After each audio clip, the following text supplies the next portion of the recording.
Hello. Hi, everybody. It's so great to have you here. Good evening and welcome to Book Passage. I'm your host, Paula Farmer. We know that you have a lot of Zoom obligations, maybe related to work, and certainly a lot of virtual choices these days. And now, as things are opening up, even some in person choices. So, we really do appreciate you choosing this event and choosing Book Passage to support. We appreciate it. Although you'll never be disappointed because we keep our quality level high. Tonight's event is no exception. After hosting our featured author, Ayad Akhtar, twice last year and gushing over his book, Homeland Elegies, I think he might possibly suspect me of author stalking, but such is not the case. But it's a fantastic book, and I actually picked it for my top 10 of 2020. And in it, Ayad definitely blurs the lines between memoir and literary fiction as he explores what it means to truly be American in a post 9/11 era. Homeland Elegies is immediate and politically charged with a tender story at its core about a father and son relationship. Like Homeland Elegies' main character, Ayad is a playwright, a novelist, and a winner of the Pulitzer Prize for Drama and an award literature from the American Academy of Arts and Letters. He is the author also of American Dervish, published in more than 20 languages. Joining him in conversation is Syed Masood. Syed grew up in Pakistan. He's a first generation immigrant, and he has been a citizen of 3 different countries and 9 cities. He currently lives in Sacramento, though. After all that, he landed in Sacramento, um, which is totally fine. We love our local, where he is a practicing attorney as well as now a novelist. His novel, which came out earlier this year, or it was actually late last year, I think. It's called The Bad Muslim Discount. It is fun, but provocative. I recommend both these books, and these 2 authors are going to be great together. Syed, please take it away. All right. Hello, everyone. Thank you for having me, Book Passage. And Ayad, welcome. Nice to meet you. Thank you, Syed. The real treat to meet you as well. So I'm going to start by having you tell everyone who hasn't read Homeland Elegies yet. Yeah. Though they should have, but here we are. A little bit about the book, just so we have a base to talk about the book. Right? Sure. Well, thank you, Syed, for doing this, and thank you to Book Passage, and thank you to Paula for the amazing support this year. Couldn't do it without booksellers, so thank you so much. I was, my mom had died, and my dad was drinking himself into a daily stupor, and Trump was our president.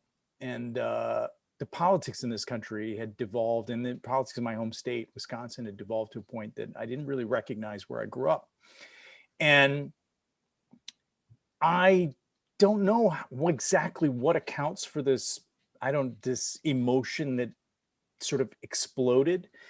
But what ended up happening is I sort of basically started to feel like I was seeing that the country had changed, and that the country my parents had come to 50 years ago. They both came in the late 60s. My mom died 49 years later. My dad died 51 years later. So they were here a half century. And the country they came to was a very different country than the country that we are in now. And the country they imagined they were coming to is very different than the country that they ended up being a part of.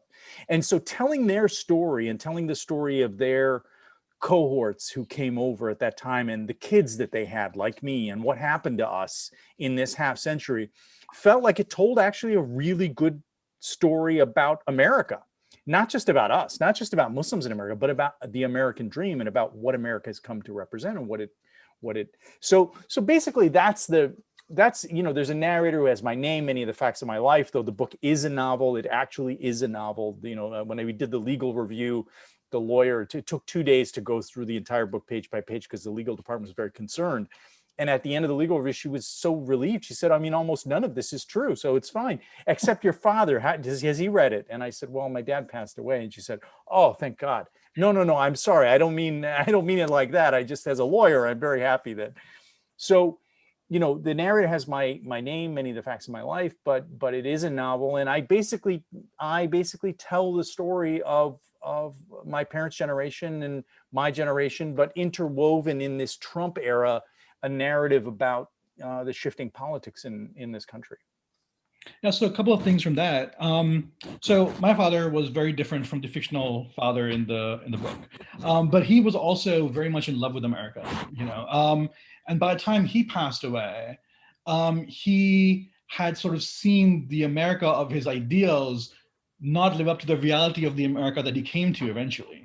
Yeah. And I think it was Dr. King, I think, who said there are two Americas. But sort of borrowing from him very respectfully, I would say there are two Americas, where one that we aspire to and we sort of imagine sometimes, some more than others, as real.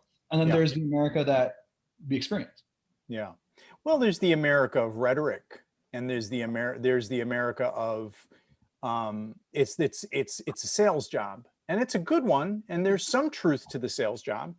It's not for nothing. Some of it's true.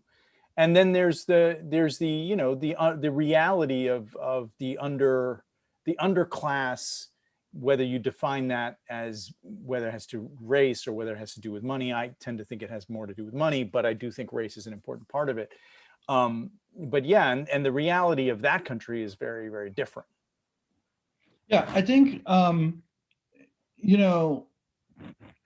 was really interested in how to approach this book because I was an English major, and so I was trained in literary exegesis. And I'm relieved to hear you tell me that almost nothing is real, because you can't really do that to a memoir, right? I mean, you can't take a memoir and say, what a great pattern. Let's talk about that pattern, because that just happened to somebody. That being said, I'm sensitive to the fact that very often readers will come up and say, that was a great theme in your book. And I'm like, awesome. I did not know that was there, but cool.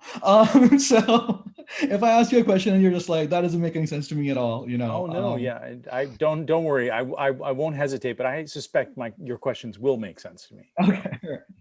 So I want to talk about this thing that came up in the book itself, but it's sort of a meta issue, I think, for all artists these days, but especially minority artists and Muslim artists. The idea of representation.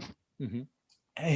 I've found to be very problematic. There's this sort of expectation that we're going to model the religion and the culture for an outside viewer, which I find a little dangerous. And I was wondering if you experienced that from readers or critics at all. Yeah, I mean, it's the story of my career. Is I've often said that if nowadays in publishing houses there are sensitivity readers that read for specific identities, and if when I was starting out there were sensitivity readers, I wouldn't have a career. I've made a career out of sort of criticizing my community because I grew up in a community that I felt needed critique, and I don't think I'm unique in that respect. I mean, any writer tends to look at their was Czeslaw Milosz and then Philip Roth quoting him for years, saying when a writer is born into a family, that family is finished. Writers our imaginations are fired up by hypocrisy, and we want to call out and we want to try to find truth. And what does that have to do with this PR exercise and this ad campaign that folks want us to be? And it's not just for Muslims, it's everybody now. It's like art is like some weird, useless ad campaign that sort of nobody really cares about this stuff. I mean, it's like to tell a good story is the only thing that should matter. But unfortunately, increasingly, to tell the right story seems to be the only metric that's moving conversation in the public sphere, which is very strange to me and is more than alarming, and is something that I don't know how an artist can ever live up to. I don't know what an artist has to write about if their job is to make people look good.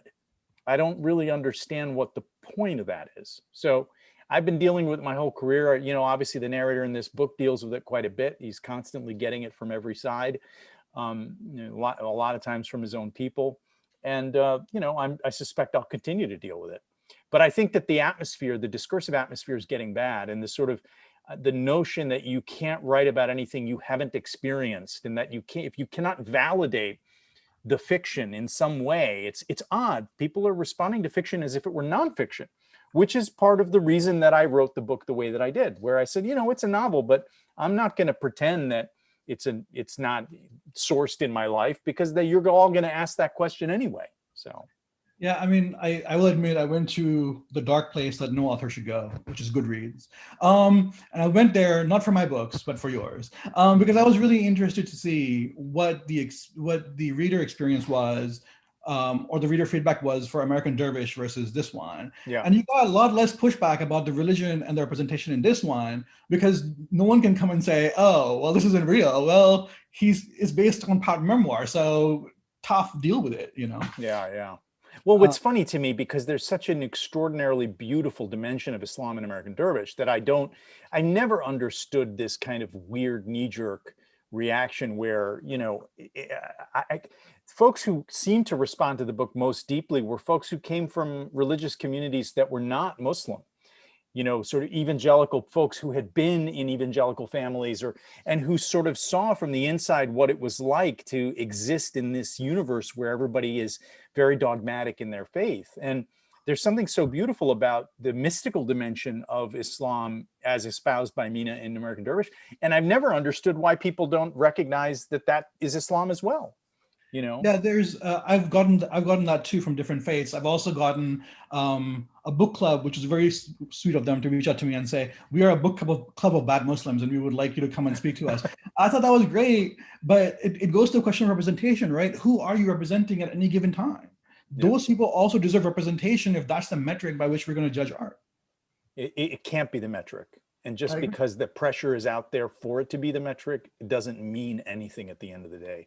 Nobody's going to be reading this stuff 20 years from now. I mean, it's like, what are you going to do? Right. So what I'm going to do is I'm going to have you read a little bit about representation in the book. Specifically, do you have it with you right now? Yeah, it's right on the shelf here. Hold on a second. Okay.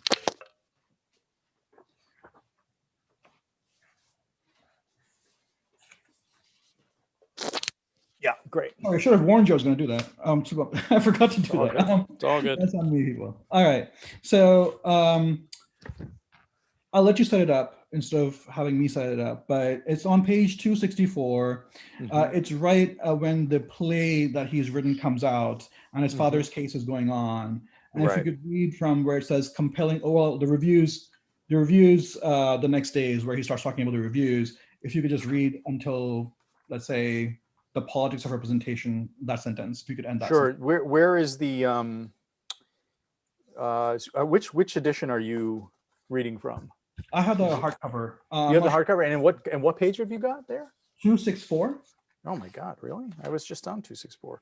And there should be number 3. Number 3, yeah, exactly.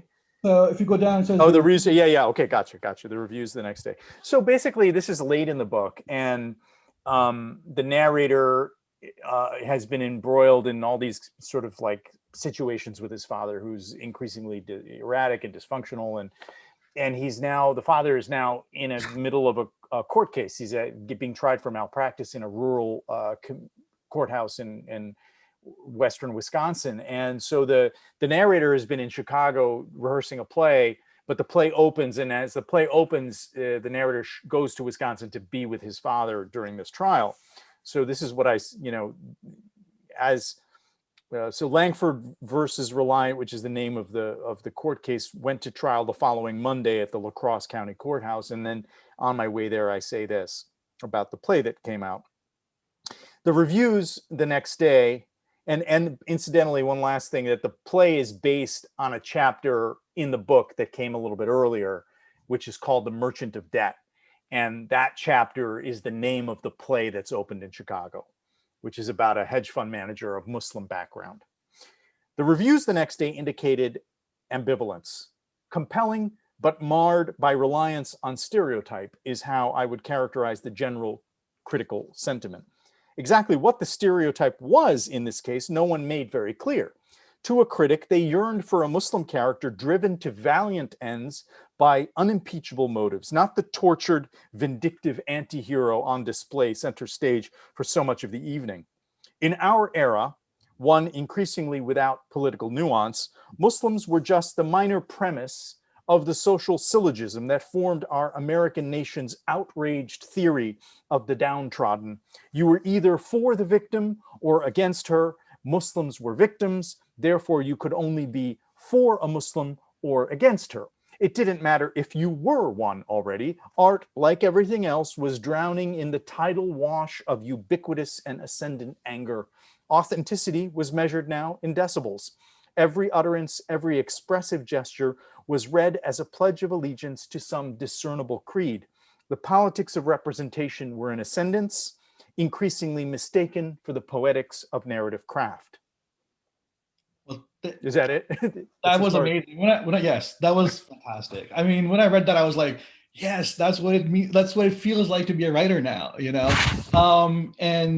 It's terrible. I mean, Kazuo Ishiguro had this wonderful, very tender and very compassionate piece that in which he talked about his feeling that young writers today were not going to, he was worried they were not going to allow themselves the imaginative compass to be able to think of other characters than themselves. He had made a whole career writing about people who were not him. And it seemed increasingly impossible that any writer could make a career now. But the whole point is for us to imagine. That's the whole point.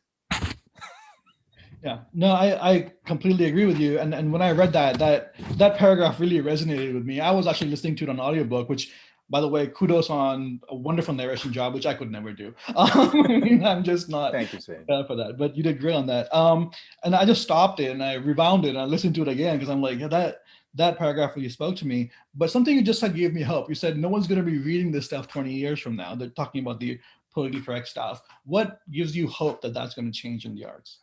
Oh, I don't know, but I do feel increasingly we're in some weird socialist realism movement. I mean, it's like there are accepted forms and accepted representations. Those representations are not about reality per se. They're about some response to a perceived situation of power. And none of that is creative. I mean, it may be helpful or accurate, but deconstructive assertion is not really the basis for a creative act. So I don't think audiences and readers ultimately really care about this stuff. And I think that we're going to go through a moment where, there'll be enough of the sort of corrective representations that, people will find their fill. But when is someone going to tell a story that touches us? And I think that, I suspect, and I could be wrong. I mean, maybe there's a different vision of character emerging. I mean, if we think about the emergence of individual character in the English novel at the time of the Industrial Revolution, and you see the social changes that created this focus on individuality, it was very different than, say, the vision of character as espoused by Shakespeare. And so we may be heading into a different idea of character where this collective agreement about what is an acceptable character becomes increasingly part of what people respond to. I hope not, but I really don't believe that there's going to be a sustainable, I don't think it's just not interesting enough.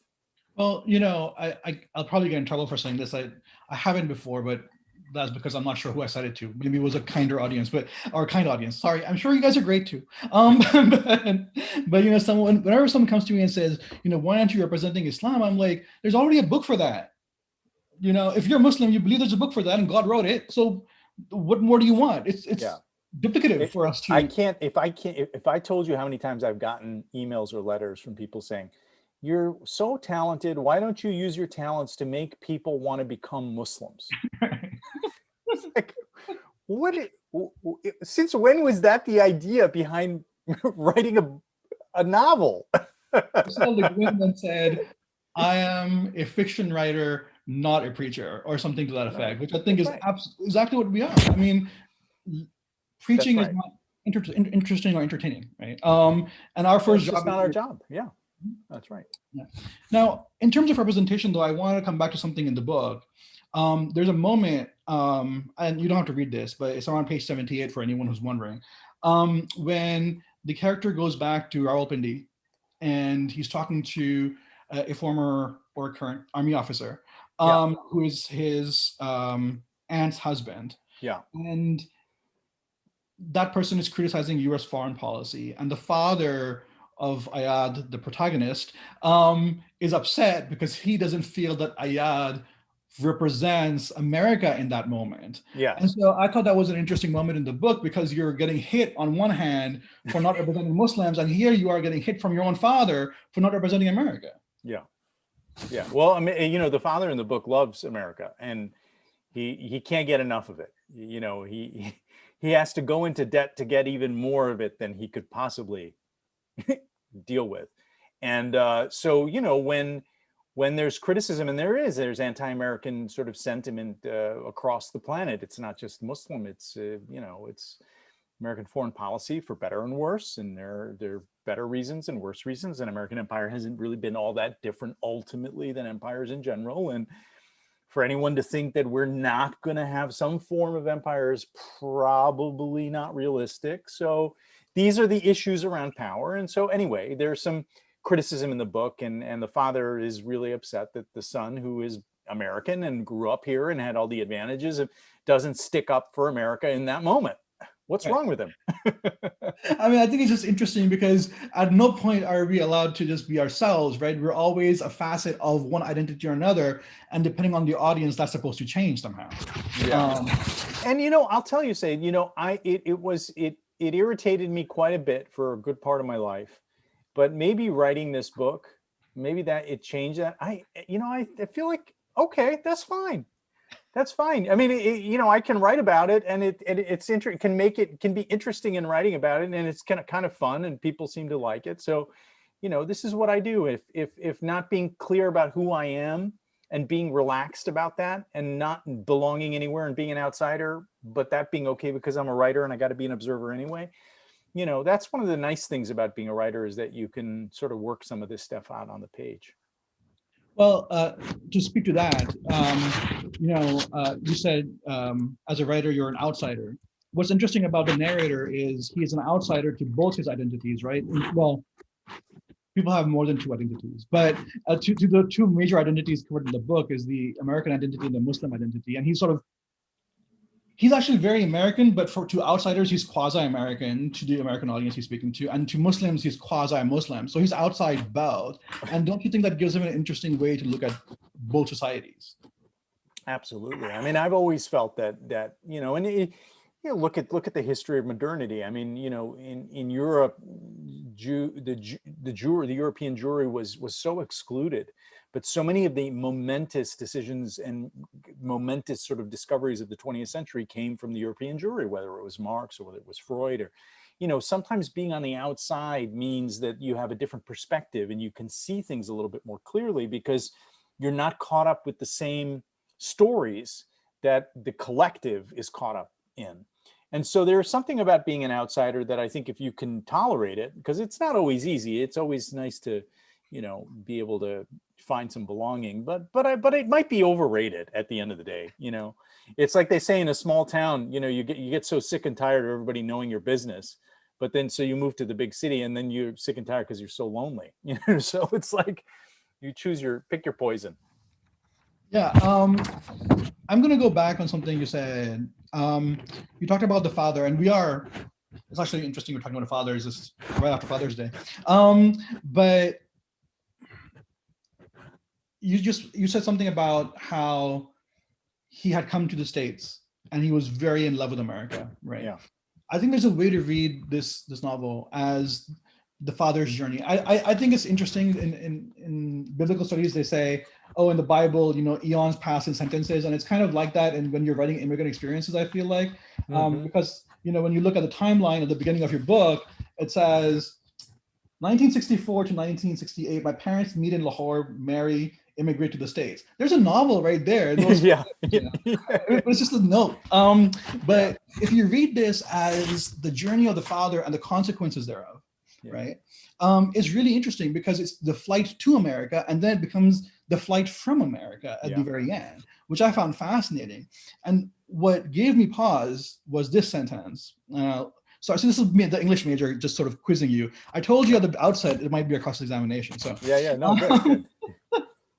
So, as much as he'd wanted to think of himself as American, so this is the son talking about the father, as much as he'd wanted to think of himself as American, the truth was that he'd only ever aspired to the condition.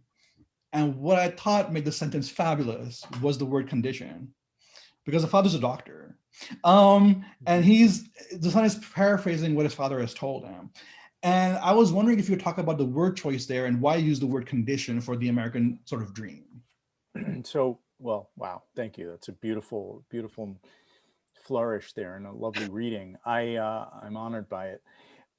You know, my great mentor, and it's going to sound, insanely pretentious and totally idiotic. And I tend to avoid speaking about this writer because even though I speak about him so much, because when I bring him up, audiences think that I am going to say something boring, and critics think that I'm trying to make myself look better. But my mentor is Shakespeare, and Shakespeare is the one that I spend the most time reading. And Stephen Booth, the great Shakespeare scholar, once said about Shakespeare that trying to compare Shakespeare to other poets is like comparing King Kong to other monkeys. So deep study of Shakespeare has given me so many benefits that I can't even articulate, but one of them that I can is the multivalence of language and the ways in which his choices always allow for the possibility of multiple readings, and that often multiple readings are canceling each other out, so that the language itself, it's almost as if the deeper subject of Shakespeare's work is the instability of language. And I don't mean that as a concept. I mean that as an experience, that there's something about the way meaning is changing constantly in our minds, that our cognition is captured by this quicksilver technique that Shakespeare has. And so there's a rigor in a practice that I think has become second nature, where I will choose a word that invariably, I'll always choose the word that has some possibility for ambiguity and confusion, and at the same time that is crystal clear in its meaning, so that a close reading will actually point somewhere else. So here, yes, you're right. Condition points to the father being a doctor, and the condition, the heart condition, which starts off the entire book and of course ends the book, is the heart condition of this young woman who dies when his father is treating her. So thank you for an opportunity to talk about that. No, yeah, I mean, I'll tell you something about Shakespeare. I think one of the great disservices we do to Shakespeare is that we make high school students read him. That's right. You're right. I forget who it was, but someone said, "I wish I had never read Romeo and Juliet so I could read it again for the first time." Yeah. Because it's not until really later in my academic career in school that I realized, oh, Shakespeare is a genius, right? I mean, but that hits you later because they ruined it for you in high school. Yeah, totally. I had to find my way in as an actor. As I studied acting in college, and then I spent some time acting right after college. And it was in doing Shakespeare that I started to understand, oh my God, this is extraordinary, the way that the language acts upon my emotional life. If I allow myself to understand, to let it in, if I understand the rhythm, if I understand where to breathe, if I use the consonants, if I understand the way that the language is mirroring certain things from line to line, I mean, it's just technically extraordinary. I mean, it's almost, I mean, I don't know that there is any parallel that I am aware of, certainly in the English language, but in any language. Well, I mean, the closest for me is Ghalib is the closest one who does that, who's an Urdu poet, where he plays on language a lot to get multiple meanings. But for me, the reason Shakespeare was extraordinary was from a craft perspective as a writer, when you're doing dialogue, the ability to have very unsophisticated characters and have their dialogue still mean something very sophisticated, but in a very simple language, and then have very complex characters speaking in very different ways. It's fantastic. I had a Shakespeare professor who went to college with Patrick Stewart, the actor, and when I figured out Shakespeare was good, my third year in undergrad, I went to him, I said, the Shakespeare guy is pretty good. And he said, yes, Mr. Masood, he does have a reputation, And a well-deserved one, actually. Yeah, absolutely. And so I also want to talk about the economics of the book, because in a way, the book is very much about the American dream. And the American dream has always been a financial dream, right? Which is fascinating in its own way.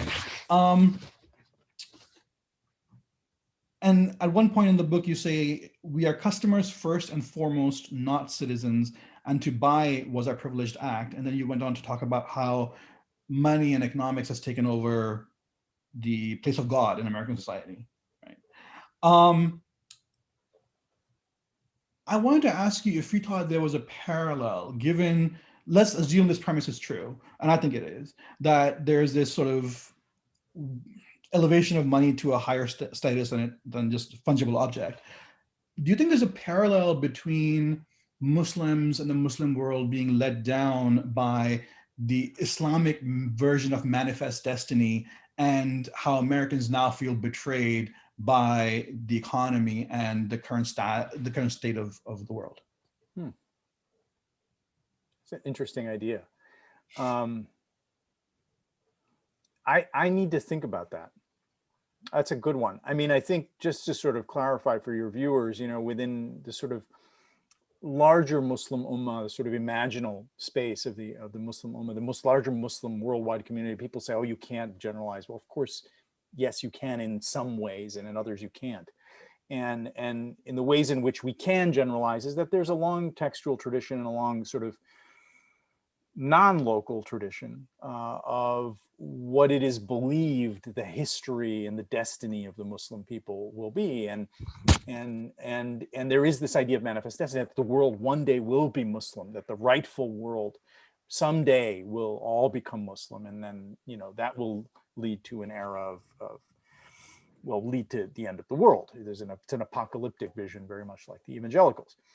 And so you're making a connection with this sort of, yes, I do think that there's an interesting thought there. And I think, we'll see what the legacy of the pandemic is. The legacy of the financial crisis of 2008 was so significant in ways that people really don't understand, that so much of the world so fundamentally changed. The rise of authoritarianism across the planet is really something that we can begin to track from that moment, the rise of populism.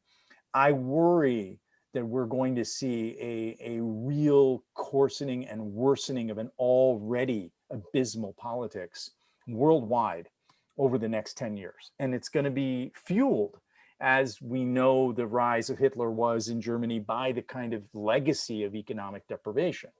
It always comes back to economics. So yes, I think that's an interesting idea, but I think we're going to need another 20 years to know if what you're suggesting is actually true. Yeah, I was asking I suppose in a smaller, more micro sense, in the sense that there is an idea in America that if you buy a house and you buy the nice fridge and you buy the nice car, you're prosperous and everything's good. Yeah. And some of the anger that led to the rise of Trump, which I think is documented really well in your book, is fascinating, because to me, it sort of mirrors some of the anger in the Muslim world, which is also in your book, because this wasn't supposed to happen. Islam wasn't supposed to come down this way. So that's where I was drawing the parallel in sort of a micro sense of a betrayal, as if the narrative has betrayed us. No, I think that's spot on. Spot on. I don't have anything to add to it. Okay, sorry. No, it's great. I think it's great.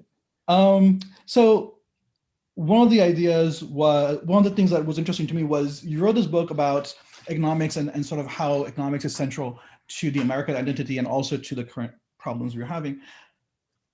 But what's interesting is that the main character is a beneficiary, and he acknowledges this in the text, of the American dream, right? While all around him, the American dream is failing people, it's not failing him, right? And I was wondering why you decided to write from the perspective of a character who had that privilege, when you're writing a story that he can observe, but he's not part of. Well, thank you for that. That's incredibly insightful, and it seemed to me essential that my procedure as a writer is, again, borrowed from Shakespeare, the commitment to reversal and opposition.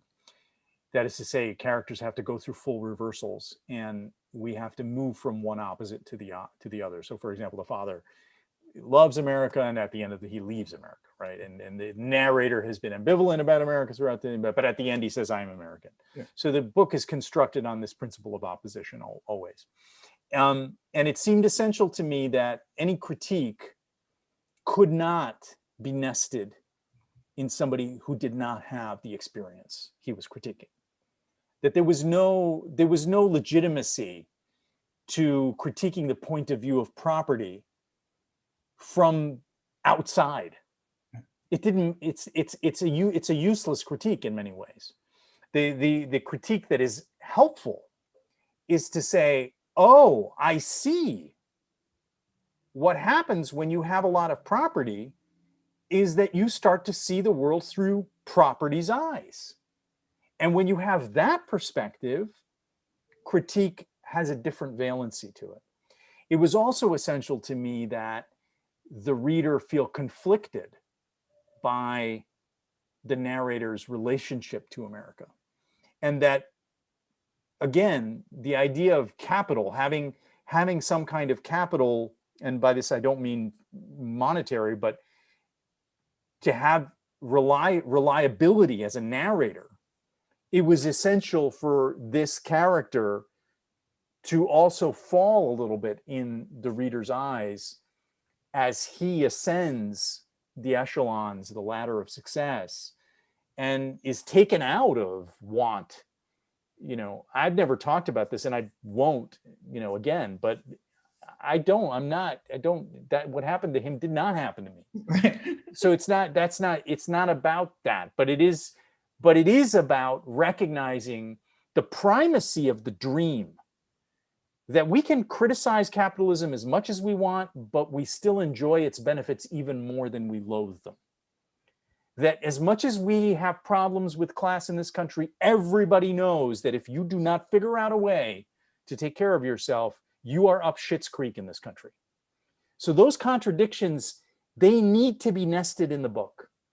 They need to be gnarly, they need to be hairy, exactly as they are in our American society. Otherwise, I didn't have any legitimacy. Then what's the point of the book? It's another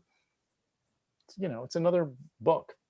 Yeah, no, it's someone standing at the gates of paradise screaming inside, right? I mean, that's really what it becomes. That's an excellent point. And thank you for that clarification. I really appreciate it. And what's interesting also about what you said about sort of the contradictions of American society, the whole, and I know if there are any members of the audience who are not from America, I know everyone hates this, who is not in America, but there's this idea of we are the leaders of the free world, right? And yet we take no responsibility for anything that happens in the world. Trump famously said, until we figure out what's going on, let's keep them all out, as if there's no connection between the current state of Islam, America's relationship to Islam, and America's actions, historically speaking. Yeah. So it's an ahistoricism that is beyond infuriating. We are 20 years out from 9/11. People still can't have a reasoned conversation about 9/11. We're still dealing with like some act of God that happened out of nowhere, and oh my God, what did they do to us? And holy cow, we didn't. I mean, are you kidding me? 20 years later, and how many hundreds of thousands of people dead from this unconsciousness on the part of our reaction to this, and we still can't have a conversation about this? Yep. It's pathetic. It's really pathetic. No, it's frightening in its sort of deliberate blindness. Yeah, exactly. But in terms of economics, there's an interesting aspect of it where the impact of America economically is not appreciated. I mean, the price that people pay for us to have peeled and deveined shrimp at Costco is tremendous, right? And so what was fascinating to me about your book was because you put economics as the center of America, there was an acknowledgement of there's an impact Whereas, our own people have become colonized by this empire, by becoming customers. But also we've colonized other parts of the world economically. And so there's a price that they're paying for our luxury. And so, yes, I myself may not be making a lot of money, or, not have someone leave me $300,000 when they pass away, but I'm still eating the shrimp in Costco that, a 9-year-old kid had to stand there all day and peel, so that I wouldn't have to when they got to my kitchen. I think that is at the heart of the book. Yeah, I mean, those contradictions, and we are interconnected in that way. And I think not understanding the impact of the economics on our national landscape and our national politics is to fail to understand what's really going on. Yeah, no, I also thought that the only maybe I'm wrong about this, but the only crime, the actual only law enforcement involvement, aside from the sheriff who pulls him over on the side of the road, but the real crime is an economic crime. Yeah. On the part of Riaz, who's the friend. And I was thinking, if you're right, and I think you are, but if you're right, and money and economics is the new religion, then are people like Riaz the new priesthood? Absolutely. And if they are, maybe that makes sense why he didn't get in trouble, because there's an immunity that comes with that. That's right. No, I think they're a class of thought leaders, if you will, whose innovations define all of our lives to a degree that no one really understands. And I'll give you a simple example, which is kind of in the book, but toward the end. American universities have taken on $2.5 trillion in debt. I don't mean students. I mean universities. Universities have taken on more debt than students. Why? To upgrade facilities, to hire faculty, to make their campuses the kind of places that students will want to come. Why? Because they've taken out so much debt and they need to make payments on that debt. So they need to increase cash flow.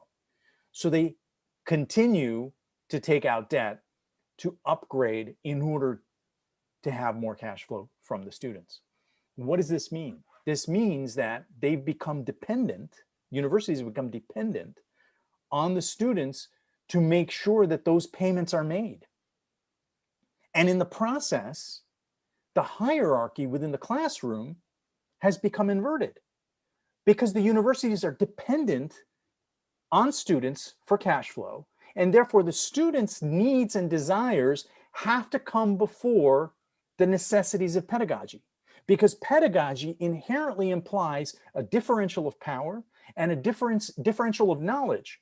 I, the teacher, know something, you, the student, don't, and that's why you're here. Well, no, that's not how it works when you've got $2.5 trillion in debt payments that you need to make. And if your so-called student doesn't like it and doesn't want to make those payments, then you are going to be out of a job and you're going to be bankrupt. And so this is one of the real reasons why we've seen what's happened in higher education, where it's become a customer service industry, and which is having profound, profound impacts on our society that we do and don't talk about. That's economic at its root. It's not ideological. It's not about critical race theory. It's about customer service. Yeah. Well, just to bring it back to Trump, because all roads lead to Rome. When the travel bans went into effect, let's not call them Muslim bans, because it was very clear it wasn't one. When the travel bans went into effect, one of the things that was interesting to me was all the universities saying, "Oh my God, we're in so much trouble," because the foreign students pay so much more than local students. So it was a massive stream of revenue that was being cut off almost accidentally. Right. Yeah, without forethought. So like so much in the Trump administration. Yes, it was really interesting because when you're talking to readers or you're getting feedback, it's like, oh, you're. Well, let me ask you this. How did you? And this may be an internal conversation you had to do editors. I mean, maybe you didn't, depending on you're obviously a different stage of your career than I am. I personally had a conversation about how much are we going to use the T word, and how often are we going to mention it? Did you have that conversation? No, I wrote the book, and it's as I often say, and I mean it in all seriousness. If you read the book, I think you'll understand that Trump was the spiritual muse for this book. I mean, Trump's commitment to unreality and the embodiment of Trump as a kind of um, symbol of America in all of its excesses, its gaudy ersatz, debt-fueled allure. That was the image of America that the father is seeking, and that really the book is all about at the end of the day. So Trump was going to be in the book. I mean, he was. He was going to be in the book, and it was going to be about the father and the relationship with Trump and all of this stuff. And he ended up, he is, I mean, and of course the narrator goes through a trajectory which, as an English major, you'll recognize. The echo of the narrator's journey is he's basically living out what his father did. It's all the same stuff, Trump Soho, the sex, all of that sort of stuff. And so he was going to be part of the book. There was no, and I was going to have to live with that. And I, to be honest with you, saying I didn't know how people were going to respond to it. I thought they would be so sick and tired of it that they wouldn't want to have to do anything. They wouldn't want to read about it, but it was what it was. So. Yeah, well, that didn't happen. So that worked out. I believe that as the person who's moderating and actually moderating more and enjoying less, but I'm really having fun. I'm supposed to be asking questions from people as well. So everyone who would like to ask Ayad questions, please send them in. I see some now. I think the whole world wants to know what Lana wants to know, which is, are you working on another book? Yeah, I kind of. I mean, I'm actually working in TV right now. We sold Homeland Elegies actually to a big network, and I'm going to be writing the limited series version of the show, of the book, with a good friend of mine who's a director, Oren Moverman. So I think that's going to be announced this week. So I'm in the process of doing that. I'm working on something else in TV, but yes, I am taking notes for a book, and it feels weird. I mean, I really wish I could go back to it without, but I'm fortunate to have gainful employment in other places too. So. I think it must be interesting to start a new project when you're still working on your old project. That has to be a surreal experience, right? Yeah. So, okay, let's see. People want to know, would it be reasonable to distinguish between political Islam and spiritual Islam? I'll let you field that one. Mm-hmm. I'm uncomfortable with that. I'll tell you why. Because I think one of the great things about the Muslim tradition, about the Islamic tradition, is the way in which politics, action, personal behavior, belief, and spiritual states are unified. And it's one of the things that's gotten sort of Islam a bad name in some ways. If you see injustice in the world, it is incumbent on you to do something about it. But I think it does speak to a kind of idealism that is inspiring in the tradition. And you don't see mystical warriors except in Islam. You've got the great Sufi warriors from West Africa who fought against the colonists, and anyway, I don't, yes, of course you can make a distinction between the political and the spiritual, and it's helpful to recognize that those are different strains. But I think at its root, one of the things that's so wonderful about the tradition is that they are not bifurcated in that way. I will say that historically, political and religious power were separated, and the four great imams of Islam, well, six really, well, five, depending on who you are and what you believe. But where it was Imam Malik or Imam Shafi, the great scholars, they were tortured by the political elite because these imams would not give the rulings that they wanted on a religious basis. So I think I completely agree with Ayad on the idea that you can't separate, as far as individual experience is concerned, political and spiritual Islam. But there was, at some point in Islamic history, which we all like to ignore, a very distinct difference between the caliphate's power and the power of the scholars. But Sayyid, we go back to the prophet. The prophet Oh, sure. this prophet was the spiritual fount of wisdom, Yes. and he was also the political leader. Yes. And No, that's what I mean, that there's no, what is essential, if there is something essential about the tradition, it is that example of the unity of those things. And I think that wanting to separate them, yes, there's a long history of all sorts of vagaries in terms of the messages or the inner experience and its relation to the outer polity. But at its root, what the advent of, I mean, if you look at Christ was somebody who was speaking from outside the political order. Yes. Muhammad became the political order. Yes. And that's the essence, to me, of what the tradition historically represents. Yeah, I think what or happened, looks backwards at. Yeah, I think you're absolutely right when you talk about the original sort of the original advent of the religion. But then, like, if you fast forward like 1,000 years, Sure, yeah. it changed. And I think one of the more interesting blessings that you and I enjoy is the lack of a caliphate. There's no one on our door trying to make sure that you and I are praying or going to the mosque. Yes, right? that's right. Exactly. And we're able to write these kind of books. Otherwise, you'd be in big trouble. So, if we were in Pakistan, I would be in big trouble. Yes, or if you read about, there are certain countries. Hassan Minhaj, for example, made fun of Saudi Arabia, and now I don't think he can go. So, right. I think you have to be careful. Okay. Someone, Ann Slater asks, how clear was the book in your mind as you started writing it, and how much developed as you wrote it? Thank you for that. It's interesting. So to tell that story, the story that I told at the outset in a different way, I was going through this personal emotional thing. And then of course the politics in our country, which I had been paying attention to for about a decade. And in some ways, none of it was a surprise. Certainly Trump was not a surprise to me. And I was in Rome, and I was in the library at the American Academy late one night, and I read a poem by Leopardi called To Italy. And in this poem, Leopardi 200 years ago wrote a poem in which he talks about Italy and how his fellow Italians have forgotten what glory their society once had. And I thought to myself, a very pretentious thought, but I thought to myself, wow, could anybody address his or her fellow Americans today the way that Leopardi is addressing his fellow Italians?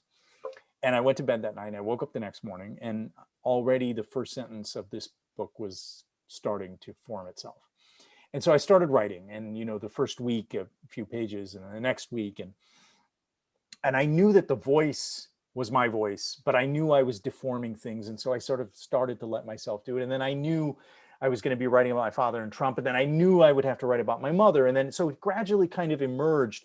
But as it emerged, what I realized was that it was kind of it was a coherent representation of my preoccupations over the past 10 years.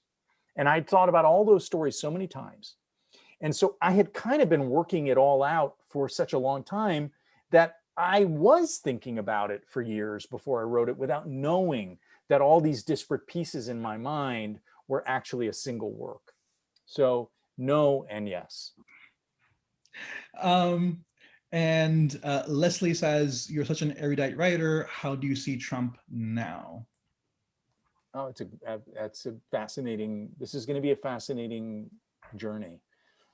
One of the things that we don't always remember is that it wasn't until Hitler was in prison for his failed beer hall putsch in Munich that he actually gathered a following that led to a real shift. And I remember before Trump losing the election, speaking to a good friend of mine, and I sort of, this is a little thought experiment. Trump loses the election, and he goes and ensconces himself in some metaphorical duchy somewhere where he has some feeling that he is sequestered and is rejected by the country, and begins the process of whether it's rehabilitating or finding a new way to power, and all of the sort of social media blackout stuff that he's been dealing with. It wouldn't surprise me if we were to see a resurgence of Trumpism in a much, much more dangerous form, because we're not paying attention. We're not paying attention to any of it right now. And, when we were paying attention to it, it was a problem. And now that we're not paying attention to it, it's a problem. Yeah, I think there's a tendency to sort of believe it's over. And I'm like, I am not convinced that it's over. I hope it is. I hope it is. You don't think he's going to run again? I'm pretty sure he's going to run again. or if he doesn't run, one of his kids is going to run. Yeah, So- my worry is that Trump laid it out. He laid out, it's something that the Roman Republic went through. Roman Republic went through a moment where, Julius Caesar, but then the Julius Caesar thing didn't work because and then it was really Augustus who came after Caesar that the fall of the Roman Empire happened. So it happens in stages. It doesn't happen all at once. And I think that what would have been clear is that if Trump had the military this time, we would be in a different country. So somebody who understands the centrality of the military to all of this, and I think there are a couple of candidates, I think Tom Cotton gets it. So when you see how far you could go, that's what Trump showed us. So whether or not he's the one who goes far next time, somebody else might. So here's sorry, I know, Paula, one quick question for him. Oh, that's fine. Go ahead. Have you ever thought about, it just occurred to me for the first time right now, have you ever thought about what it would be like to be a speechwriter for Donald Trump and how agonizing an experience as a writer that would be? Because you just would never know when your work would just get absolutely butchered. That'd be fascinating. If I was a speechwriter for Donald Trump, I would want to mirror his language, Is that possible? Well, I think if you're a good writer, it should be. I think probably the issue with his speechwriters where they were trying to make him sound something other than what he is. That Vanity Fair, the famous Vanity Fair article talked about, he was reading Mein Kampf. He had Mein Kampf on his nightstand when he was in the 90s. He was reading it. There's a use of language that it's very conscious. It's intuitive to him, but it's a conscious use of language. And if I was his speechwriter, I would want to try to at least mirror that in some way. All right. Yeah. Well, maybe if a speechwriter did that, maybe he would have actually read what they wrote. Yeah. And it could have been something that made more sense and intelligent and helpful, but if they just kind of did it in his the vein or the spirit of him, maybe he would have actually said those words. I think they made a big mistake, and I think thank God they did, but I think they made a big mistake, and the mistake was not to recognize the anti-corporate sentiment out there. And that I think there was a very strong consensus that could have been gathered on the right amongst the lower classes and the lower middle classes and the middle classes if there had been a meaningful support economically and ideologically for those people against corporate power. I think we'd be living in a different country. And it was a huge opportunity, but whatever. Thank God they were not aware that that was the opportunity. Yeah, for sure. Well, thank you both. This was pretty fantastic. I think the fact, Ayad and Syed, the fact that you actually are meeting here for the first time, I think it was meant to be. And I think, like Syed said earlier, maybe your protagonists should come together. But in a way, through the two of you, your stories did meet up as well. And I think the fact that it happened here at Book Passage is just pretty amazing and great, and we're better off for it. I am too. Thank you so much, Syed. Thank you, Paula. Yeah. And John, I think I was remiss at the beginning, and I didn't mention that really what we're here for is because Homeland Elegies is now in paperback. Why are you laughing? We love this. No, it's great. We were talking about it. It's like, oh yeah, you were here last year because it was the launch of the hardbound. Yeah. But I want everybody to know now it's in the very convenient, compact, affordable paperback edition. And we have plenty of them at Book Passage. We have plenty of Syed's book, which is still in hardbound and definitely worth paying a little extra for. So thank you so much. And I think actually with Homeland Elegies, we may actually still have some signed first editions that we squirreled away if you're interested in the gorgeous hardbound copy version. Have one for travel and have one for yourself. Be completely, pretentious and have one just for yourself. Never leave home without it. That's right. But thank you so much. The hardcover, by the way. Yes, there we go. There it is. Thank you both. Thank you so much. Well, thanks to our audience too for coming and supporting this. And We had some good questions there. Mine did not get selected, but that's okay.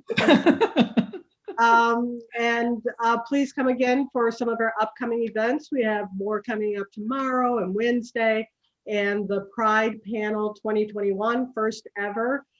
Shameless plug for an event on curating and moderating will be Thursday at 5 o'clock. Until then, have a great evening, and thanks to our two authors.